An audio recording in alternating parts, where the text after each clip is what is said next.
No itt még van egy lakókocsi, még sátrak is vannak. Itt a sok kacsa, ne. Meg a híd. Akkor a hídon álltunk, Tibi. Akkor csináltuk a videót.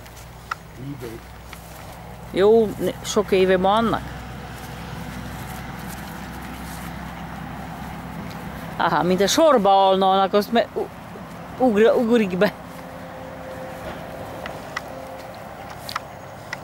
Aha. Onnan ugranak be úszni. A kacsák.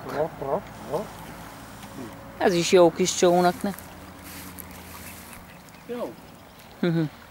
Csak látod, olyan kis víz van, hogy az egy méterrel nagyobbnak kéne ellene víznek, hogy most. Tibi, ott a hajóm? Hajónk most fogjuk elszállítatni? Ja. Ott van. Ha fel van téve. Ha nem sokára jön érte az autó, azt elpakolja. Itt hogy menni.